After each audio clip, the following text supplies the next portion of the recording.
Hello everyone. जय हिंद, नमस्कार। आप सभी लोगों का स्वागत है केंद्र एकेडमी की फिर से एक नए वीडियो में। आज की वीडियो में हम लोग फ्रेंड्स घटना चक्र के भूगोल की जो किताब है, इनसे जितने भी प्रश्न एग्जाम में पूछे गए हैं या पूछे जा सकते हैं, उनको आज हम लोग इस सेशन में डिस्कस करेंगे।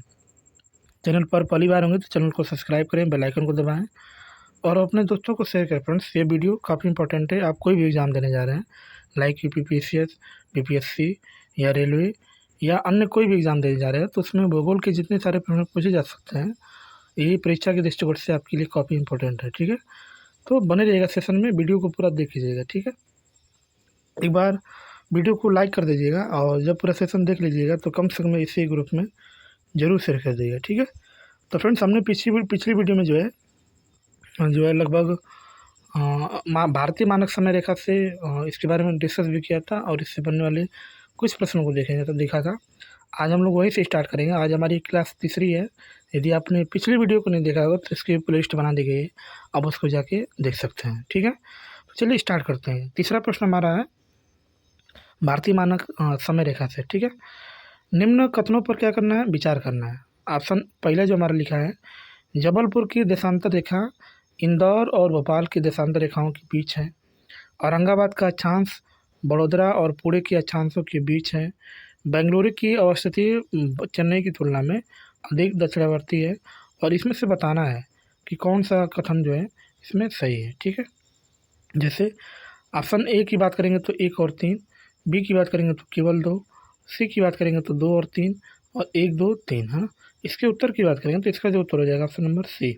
सी जो इसका राइट ऑप्शन हो जाएगा, यानी 2 और 3 क्या है, सही है। कौन कौन सही है, तो 2 और 3। दूसरा क्या है, इसमें देख सकते हैं कि औरंगाबाद का अक्षांश बड़ोदरा और पुणे के अक्षांशों के बीच है। बेंगलुरु की अवस्थिति चेन्नई की तुलना में अधिक दक्षिणावर्ती है ना। तो ऑप्शन नंबर 2 और 3 सही है, बाकी सब गलत। ठीक है, आगे देख भी सकते हैं कि यहाँ पर ये पूरा डिस्कस दिया है कि कौन सा सौर कितने डिग्री पे है, उत्तरी अक्षांश पे है। ठीक है, आगे नेक्स्ट हम लोग बात करते हैं चौथा की बात करेंगे तो चौथा इसमें जो लिखा है, निम्नलिखित में से कौन सा शहर भारतीय मानक समय यानी IST है ना, इंडियन स्टैंडर्ड टाइम जो है देशांतर के निकटतम है। रीवा है, सागर है, उज्जैन है, होशंगाबाद है। इसके उत्तर की बात करेंगे तो इसका जो उत्तर हो जाएगा ऑप्शन नंबर ए। भारतीय मानक समय देशांतर के सबसे निकट कौन है, तो इन चारों ऑप्शन में कौन है, तो रीवा जो इसका क्या है, तो राइट ऑप्शन हो जाएगा। ठीक है, चलिए देख सकते हैं इसका डिस्कस। इसमें जो लिखा है, भारत मानक समय की निकटता के संबंध में लिखित में से दिए गए स्थलों में से इस प्रकार है। आप देख भी सकते हैं, रीवा इतना दिया है, सागर इसका इतना है, इसका इतना है, और इसमें रीवा ही सबसे क्या है, तो निकटतम है। ठीक है, नेक्स्ट हम लोग बात करते हैं। इसमें देखिए क्या लिखा है।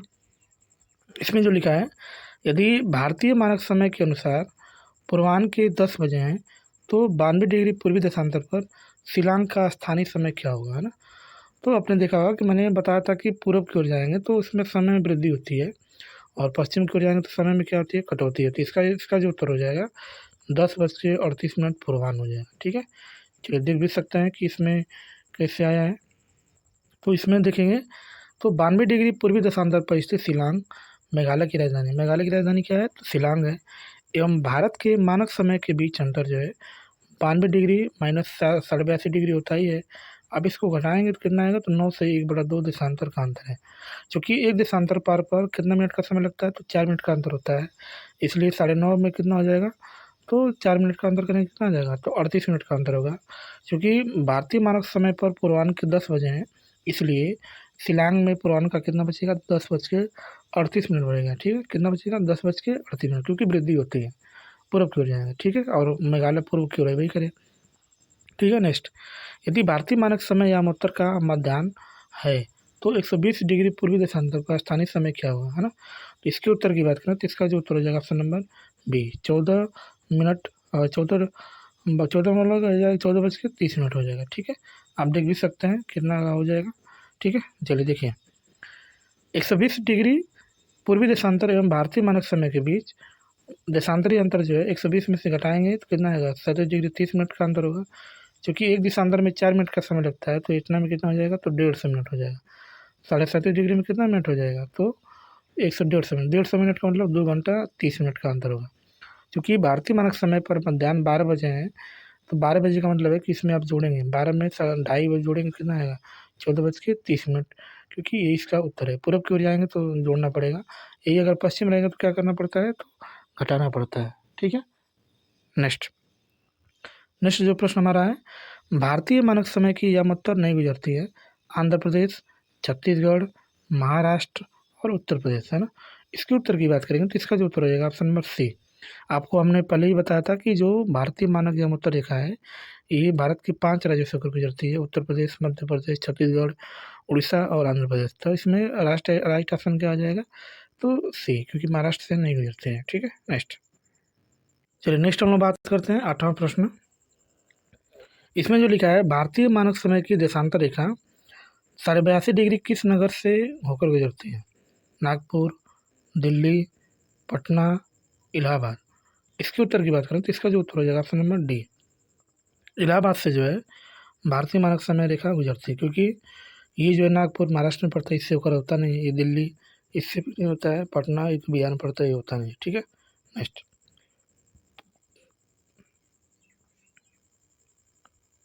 अब देखिए 9वां प्रश्न जो लिखा है, निम्नलिखित देशांतर में कौन सा भारत की प्रमाणिक मध्याह्न रेखा है, 87.5 डिग्री पूर्व, 85.5 डिग्री पूर्व, 84.5 डिग्री पूर्वी और 82.5 डिग्री पूर्वी। तो अभी उन्हें बताया था कितना है, तो 82.5 डिग्री पूर्वी जिसका राइट ऑप्शन हो जाएगा। ठीक है, आप इसके बारे में हमने डिस्कस भी किया था बड़े अच्छे तरीके से। ठीक है, चलिए नेक्स्ट, भारतीय मानक समय निम्नलिखित स्थानों में से किसके समीप से लिया जाता है, इलाहाबाद, नैनी, लखनऊ, मेरठ, मुजफ्फरनगर। इसका उत्तर हो जाएगा ऑप्शन नंबर ए, है ना। तो इलाहाबाद की जो नैनी है वहीं से जो है सबसे निकट लिया जाता है, जो भारतीय मानक समय रेखा है। ठीक है, आगे हम लोग बात करेंगे, तो भारतीय मानक समय यानी एसटी एवं ग्रीनविच माध्य जिसको जीएमटी कहते हैं में अंतर कितने का होता है, 4.5 घंटे का, 5.5 घंटे का, -5.5 घंटे का और -4.5 घंटे का। इसके उत्तर की बात करेंगे तो इसका जो उत्तर हो जाएगा ऑप्शन नंबर बी। हमने बताया भी था कि जो भारतीय मानक समय है और जो ग्रीनविच माध्य समय है इनके बीच का कितने का अंतर होता है, तो 5.5 घंटे का अंतर होता है। कितने का अंतर होता है, तो 5.5 घंटे का अंतर होता है ना। ठीक है, नेक्स्ट हम लोग बात करेंगे, यदि अरुणाचल प्रदेश में तीरप में सूर्योदय 5 बजे प्रातः होता है, तो गुजरात में कांडला में सूर्योदय किस समय पर होगा, लगभग 5:30 बजे, लगभग 6 बजे और आगे देखेंगे तो लगभग 7 बजे और टी की बात करेंगे तो लगभग 7:30 बजे। इसके उत्तर की बात करेंगे तो इसका जो उत्तर हो जाएगा ऑप्शन नंबर सी, क्योंकि अभी हमने इसके बारे में डिस्कस भी किया था कि अरुणाचल प्रदेश और गुजरात में कितने का समय का अंतर होता है, तो लगभग 2 घंटे का समय अंतर होता है। सबसे पहले सूरज जो है अरुणाचल प्रदेश में ही उगता है। ठीक है, तो चलिए देखिए इसके बारे में डिस्कस। अरुणाचल प्रदेश के तीरप यानी 95 डिग्री 31 मिनट को गुजरात की कांडला जो 70 डिग्री 11 मिनट में सूर्योदय के समय में देशांतर स्थिति के अनुरूप लगभग 2 घंटे का अंतर रहता है। अतः तीरप में सूर्योदय 5 बजे होगा, तो प्रातः होने पर कांडला में सूर्योदय लगभग कितने बजे होगा, तो 7 बजे होगा। ठीक है, आगे नेक्स्ट जो हमारा प्रश्न है, निम्नलिखित में से कौन सा शहर दिल्ली के समीप सबसे समीप देशांतर रेखा पर स्थित है, बंगलुरु है, हैदराबाद है, नागपुर है और पुणे। इसके इन चारों ऑप्शन की बात करेंगे तो इसका जो उत्तर हो जाएगा ऑप्शन नंबर ए, ये जो इसका क्या है राइट ऑप्शन हो जाएगा। दिल्ली के सबसे समीप देशांतर पे स्थित कौन है, तो उसका नाम जो है बेंगलुरु है। क्या नाम है इसका, तो बेंगलुरु। ठीक है, आप देख भी सकते हैं इतने का है, इसका देशांतरी विस्तार दिया है, बेंगलुरु का, हैदराबाद का, नागपुर का, पुणे का दिया है। ठीक है, ये सब इसका दिया है। ठीक है, चलिए नेक्स्ट जो हमारा टॉपिक होने वाला है फ्रेंड्स, उसका जो नाम है दूरस्थ बिंदु, यानी भारत का दूरस्थ बिंदु कौन है, इनके बारे में हम लोग बनने वाले प्रश्नों को देखा जाएगा और इनके बारे में पहले डिस्कस से हम लोग देखा जाएगा। ठीक है, तो चैनल पर पहली बार में चैनल को सब्सक्राइब जरूर कर लें फ्रेंड्स और लाइक कर दें वीडियो को। ठीक है, चलिए देखते हैं हम लोग। इसमें जो लिखा है 31 अक्टूबर सन 2019 में भारत में सर्वाधिक पूर्वी राज्य जो है अरुणाचल प्रदेश है, पश्चिमी राज्य गुजरात है, उत्तरी राज्य हिमाचल प्रदेश है, एवं दक्षिणी राज्य क्या है, तो तमिलनाडु में है ना। राज्य की बात कर रहा है। ठीक है, क्योंकि जम्मू कश्मीर इसके पहले था लेकिन अब जो है केंद्र शासित प्रदेश बना दिया गया। ठीक है, आगे राज्यों एवं केंद्र शासित प्रदेशों में सर्वाधिक उत्तरी भाग में लद्दाख है ना, और दक्षिणी भाग में अंडमान एवं निकोबार द्वीप समूह है। भारत के इतने बृहद क्षेत्रफल के 4 सदुरस्थ बिंदु इस प्रकार है ना। चलिए नेक्स्ट की हम लोग बात करते हैं। इसमें देखिए क्या क्या लिखा है, ठीक है। सुदूरस्थ दक्षिणी बिंदु कौन है, तो उसका नाम क्या है, इंदिरा पॉइंट है। सबसे दक्षिण बिंदु कौन, उसका नाम क्या है, तो दक्षिणी पॉइंट है। ये कहाँ पर अवस्थित है, तो ग्रेट निकोबार और बड़ा निकोबार में द्वीप में है, ठीक है। एवं भारत की मुख्य भूमि के पर दक्षिणी बिंदु कहाँ है, तो कन्याकुमारी कहाँ पड़ता है, तो ये तमिलनाडु में ना। सुदूरस्थ दक्षिणी बिंदु की बात करेगा तो आप क्या बताएंगे, इंदिरा पॉइंट, और ये कहाँ पर है, ग्रेट निकोबार में। अगर मुख्य भूमि से पूछेगा तो आप क्या बताएंगे, कन्याकुमारी, ठीक है। नेक्स्ट, सुदूरस्थ उत्तरी बिंदु की बात करेगा तो ये सियाचिन ग्लेशियर के निकट इंदिरा काल, उसका नाम क्या है, तो इंदिरा काल, और ये कहाँ पर है, तो ग्लेशियर में, लद्दाख में है, ठीक है। नेक्स्ट, और इसकी बात करेंगे तो सबसे सुदूरस्थ पश्चिम बिंदु की बात करेंगे तो इसका नाम गुहारमती है, और ये कहाँ पर है, तो गुजरात में। गौर माता भी कहते हैं, गुहारमती भी कहते हैं, दोनों सही है। सुदूरस्थ पूर्वी बिंदु की बात करेंगे तो किबुतु, और किबुतु कहाँ है, तो अरुणाचल प्रदेश में है ना। आगे, तमिलनाडु राज्य में अवस्थित कन्याकुमारी भारत की मुख्य भूमि पर स्थित जो है दक्षिणतम स्थल है। कन्याकुमारी, जिसको केप कैमरून भी कहते हैं, भारत का वह स्थान है जहाँ बंगाल की खाड़ी, अरब सागर और हिंद महासागर मिलते हैं ना। तो केप कैमरून जो एक ऐसा स्थान है जहाँ पे तीनों लोग मिलते हैं, बंगाल की खाड़ी, अरब सागर और हिंद महासागर, ठीक है। चलिए एक बार हम लोग मैपिंग भी कर लेते हैं, मैपिंग, ठीक है। ये हमारा मैप है फ्रेंड्स, देख सकते हैं भारत का जो है सबसे दूरस्थ जो बिंदु है उसका नाम क्या है, तो इसका नाम क्या है, यहाँ पे इंदिरा काल है। क्या नाम है, इंदिरा काल है। ये वाला हिस्सा, इसका नाम क्या है, इंदिरा काल है। और ये कहाँ है, तो सियाचिन लद्दाख में है, सियाचिन ग्लेशियर, ठीक है। उसके बाद इसके सबसे पूर्वी बिंदु की बात करेंगे तो ये हमारा यहाँ पर है, ठीक है। ये यहाँ पर दिया है पूर्वी बिंदु, इसको हम लोग क्या बोलते हैं, तो किबिथु बोलते हैं। और ये कहाँ पर है, तो अरुणाचल प्रदेश में है, ठीक है। आगे आइए अब पश्चिम बिंदु की बात करते हैं। पश्चिम बिंदु की बात करेंगे तो पश्चिम बिंदु हमारा यहाँ पर दिया है, ठीक है। और इसका जो नाम होता है गुहार माता या गौर माता बोलते हैं, और ये कहाँ पर है, तो गुजरात में है। और इसके सबसे दक्षिणतम बिंदु की बात करेंगे तो ये यहाँ पर है, ये वाला हिस्सा देख रहे हैं ना, ये जो हिस्सा है इसको हम लोग क्या बोलते हैं, तो इंदिरा पॉइंट बोलते हैं। और ये कहाँ पर है, तो ग्रेट निकोबार में, ठीक है। लेकिन अगर आपसे स्थल सहित पूछेगा तो आप क्या बताएंगे, यहाँ पे इसका नाम क्या है, तो कन्याकुमारी। क्या नाम है इसका नाम, कन्याकुमारी है। और ये कहाँ पर है, तो तमिलनाडु में है। मुख्य भूमि पर दक्षिणतम बिंदु है ना, मुख्य भूमि पर दक्षिणतम पूछेगा तो आप क्या बताएंगे, कन्याकुमारी। और उस तरफ पूछेगा तो आप क्या बताएंगे, इंदिरा पॉइंट, ठीक है। चलिए अब इनसे बनने वाले प्रश्नों को भी देखा जाएगा, ठीक है। इससे क्या क्या प्रश्न बने हैं एग्जाम में और क्या क्या पूछ सकता है इसको देखा जाएगा, ठीक है।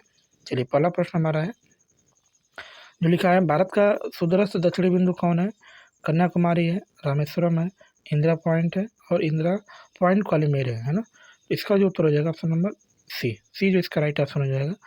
क्योंकि जब स्थल सहित पूछेगा तो आप क्या बताएंगे, कन्याकुमारी, लेकिन ये पूछ रहा है सुदूरस्थ दक्षिणी बिंदु पूछेगा तो आप क्या बताएंगे, इंदिरा पॉइंट बताएंगे, ठीक है। इसके बारे में हम लोग डिस्कस देख भी लिए, ठीक है। नेक्स्ट की हम लोग बात करेंगे तो भारत का दक्षिणतम बिंदु कहाँ है, कन्याकुमारी, बड़ा निकोबार, लक्षद्वीप और मद्रास। हमने बताया था कि ग्रेट निकोबार में ही जो है इंदिरा पॉइंट स्थित है, जिसको कार निकोबार भी कहते हैं, ठीक है। इसलिए ऑप्शन नंबर 20 का क्या है, तो राइट ऑप्शन हो जाएगा, ठीक है। नेक्स्ट, चलिए तीसरे प्रश्न की बात करेंगे। तीसरा प्रश्न लिखा है, भारत का सुदूर दक्षिण में इंदिरा पॉइंट निम्नलिखित में से कहाँ स्थित है, तमिलनाडु में है, छोटा निकोबार, बड़ा निकोबार और कार निकोबार द्वीप है ना। इसका उत्तर हो जाएगा, अभी ने बताया था, इसका उत्तर क्या हो जाएगा, तो बड़ा निकोबार में स्थित है, ठीक है। आगे नेक्स्ट, चौथे प्रश्न की बात करेंगे तो चौथा प्रश्न जो लिखा है, भारत के राज्यों का निम्नलिखित में से कौन सा युग्म सबसे पूर्वी और सबसे पश्चिमी राज्यों को इंगित करता है। ऑप्शन ए असम और राजस्थान, अरुणाचल प्रदेश और राजस्थान, असम और गुजरात, अरुणाचल प्रदेश और गुजरात, ठीक है। इसका जो उत्तर हो जाएगा ऑप्शन नंबर डी जो इसका राइट ऑप्शन हो जाएगा। यानी सबसे पूर्वी जो राज्य है अरुणाचल प्रदेश है, और सबसे पश्चिमी राज्य क्या है, तो गुजरात है ना। आगे नेक्स्ट हम बात करेंगे, भारत का सुदूर पश्चिम का बिंदु कौन है, 68 डिग्री 7 मिनट पश्चिम गुजरात, 68 डिग्री 7 मिनट पश्चिम राजस्थान, 68 डिग्री 7 मिनट पूर्वी गुजरात, 68 डिग्री 7 पूर्व राजस्थान। इसका उत्तर हो जाएगा ऑप्शन नंबर सी जो इसका राइट आंसर हो जाएगा। 68 डिग्री पूर्व गुजरात जो है ये भारत का पश्चिम बिंदु है ना, जिसको गुहार माता बोलते हैं, ठीक है। नेक्स्ट, नेक्स्ट की बात करेंगे हम लोग, निम्नलिखित प्रमुख भारतीय नगरों में से कौन सा सबसे अधिक पूर्व की ओर अवस्थित है? हैदराबाद, भोपाल, लखनऊ, बेंगलुरु। इन चारों ऑप्शन में जो है सबसे अधिक पूर्व की ओर कौन अवस्थित है, तो उसका जो नाम हो जाएगा लखनऊ। लखनऊ जो है सबसे पूर्व की ओर स्थित है। इन चारों ऑप्शन की बात करेंगे, ठीक है। आगे इनकी अवस्थिति भी देख सकते हैं, ये कितना कितना डिग्री पर दिया है, ठीक है। नेक्स्ट चलिए 7वां प्रश्न की बात करेंगे। 7वां जो प्रश्न लिखा है, भारत का वह कौन सा स्थान है जहाँ बंगाल की खाड़ी, अरब सागर तथा हिंद महासागर मिलते हैं, है ना। तीनों जो है कहाँ मिलते हैं, बंगाल की खाड़ी, अरब सागर और हिंद महासागर। तो कन्याकुमारी, इंदिरा पॉइंट, नागरकोइल, रामेश्वरम। इसका उत्तर हो जाएगा ऑप्शन नंबर ए। ये जो है इसका राइट ऑप्शन हो जाएगा, क्योंकि यहीं पर जो है तीनों लोग मिलते हैं। इसका राइट ऑप्शन क्या आ जाएगा, ठीक है। आगे चलिए देख भी सकते हैं इसके बारे में डिस्कस क्या लिखा है।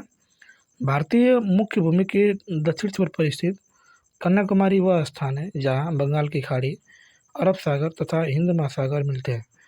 कन्याकुमारी भारतीय राज्य तमिलनाडु में स्थित है ना। तो कन्याकुमारी कहाँ पर है, तो ये तमिलनाडु में है। और यहीं पर जो है तीनों लोग, बंगाल की खाड़ी, अरब सागर और उसकी बात करेंगे तो सब लोग यहीं पर जो है तीनों का आगमन होता है, ठीक है।